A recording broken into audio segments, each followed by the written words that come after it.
Em nome do Pai, do Filho e do Espírito Santo. Amém.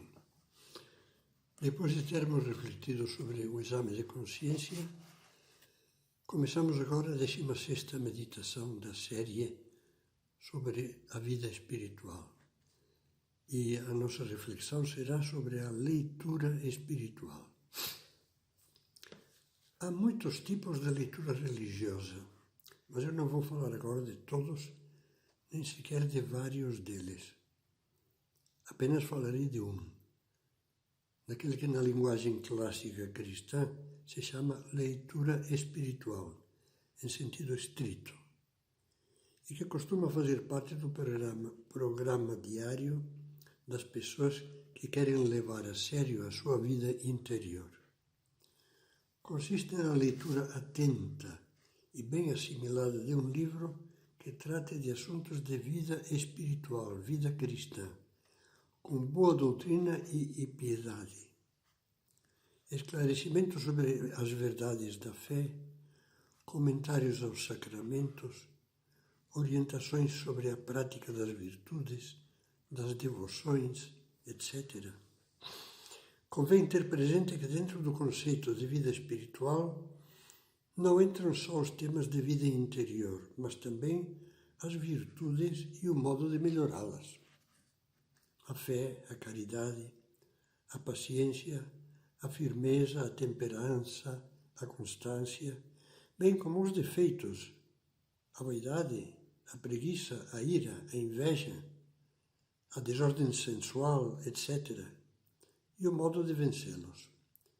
E ainda o esforço para santificar a família, por achar Deus no trabalho, por levar Deus a outras pessoas, por trabalhar para que a sociedade seja mais cristã e mais justa. Em suma, entra tudo quando nos ajuda a procurar a santidade e o apostolado nas circunstâncias em que nos encontramos, sem perder-nos em teorizações que não levam a nada. Pois bem, a leitura espiritual tem como finalidade orientar-nos em todos esses campos que mencionávamos. Como fazer a leitura espiritual? Antes de mais, é preciso convencer-se da sua necessidade e tomar a decisão de fazê-la sempre que possível, diariamente. Ao tomar essa decisão, deverá ter em conta, primeiro, como em todas as práticas espirituais, é importante escolher o momento do dia mais favorável. Antes do café da manhã, no lugar de trabalho antes de que comece a tarefa,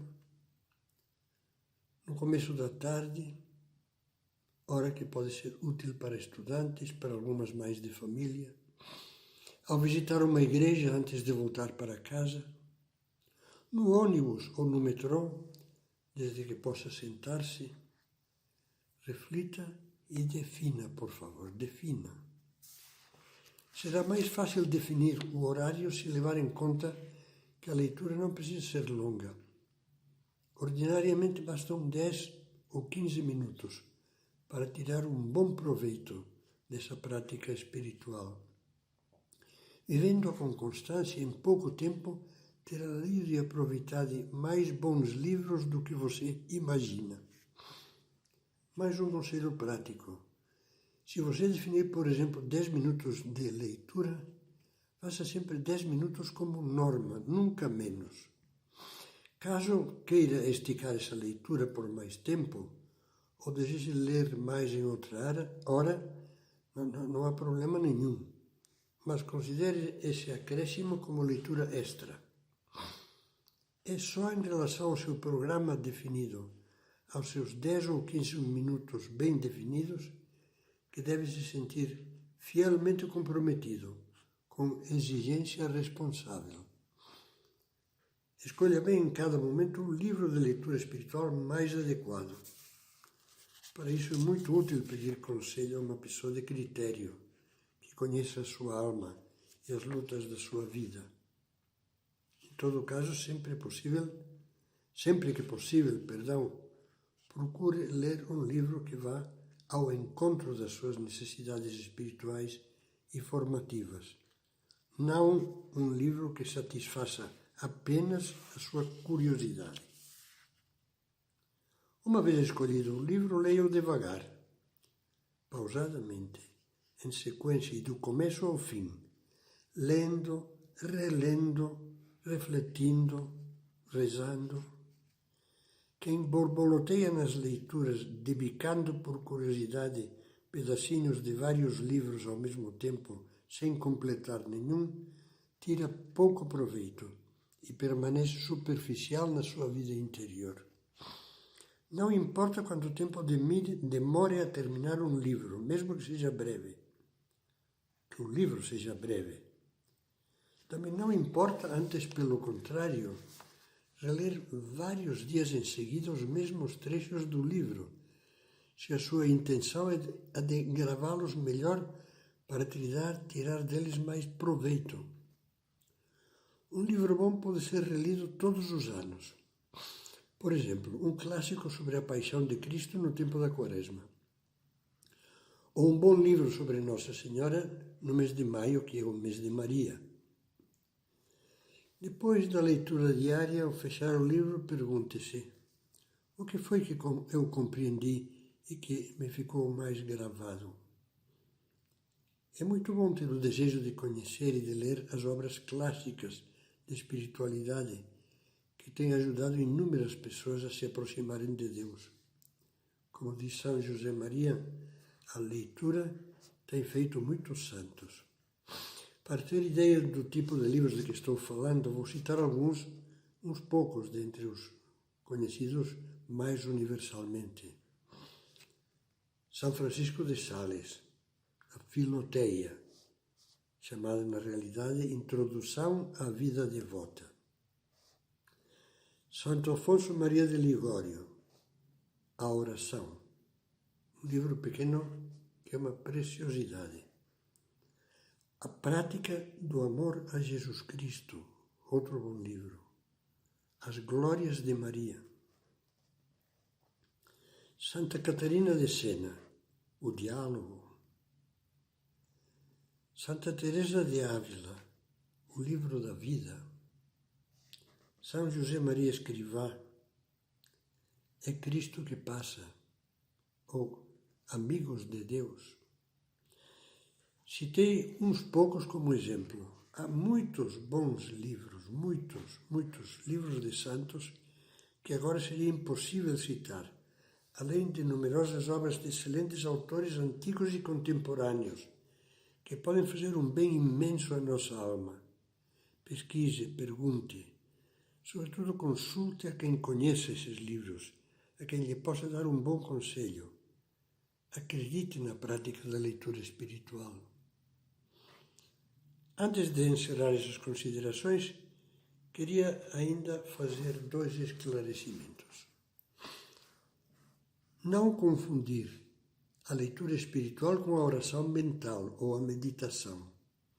É muito frequente o engano de pessoas que utilizam determinados livros para fazer a sua oração mental ou a sua meditação e acham que a leitura espiritual consiste nisso. Sem reparar, confundem 2 conceitos diferentes. Para a oração mental, que como já falávamos em outra meditação, sempre costuma ir unida à meditação, você pode escolher cada dia textos de livros diferentes, os que achar que lhe podem servir de apoio para falar com Deus naquele dia. Pode variar muito. A leitura espiritual é coisa diferente. Trata-se, como já dizia, de ler em sequência, de cabo a rabo, quase que de estudar um livro inteiro, completo, que garanta o aprofundamento da sua formação. Não se esqueça desta distinção. Por exemplo, você que quer fazer meditação, pode pegar o Evangelho, seria ótimo, um trecho já previsto antes. Pode pegar a imitação de Cristo, um trecho breve da imitação de Cristo. Pode pegar o livro Caminho de São José Maria, muito bem. Mas se você vai fazer leitura espiritual, assim, se propõe leitura espiritual ao longo da vida, para ir assimilando mais as grandes verdades da vida interior e melhorando, não faça isso que acabo de dizer. Não fique lendo umas páginas, depois variando, depois curioseando outro livro, não. Em segundo lugar, há outras leituras que também nos fazem muito bem. Mais ainda, que nos fazem muita falta. As que nos proporcionam formação doutrinal. Entre elas, podem-se destacar os catecismos. Desde o primeiro catecismo da doutrina cristã, que eu que sou padre com muitos anos de sacerdócio ainda me ajuda, ou o compêndio do catecismo da Igreja Católica, até o próprio catecismo completo da Igreja, amplo, profundo, excelente, se bem que exige um certo preparo doutrinário para entendê-lo bem. Um bom livro de teologia para leigos que não hesito em recomendar é a obra do americano Leo XIII, A Fé Explicada. Excelente, pedagógico e claro. Em bastantes casos, estas obras podem ser usadas também como leitura espiritual. Hoje, num mundo de ideias confusas, o estudo da doutrina é uma necessidade vital para todos nós.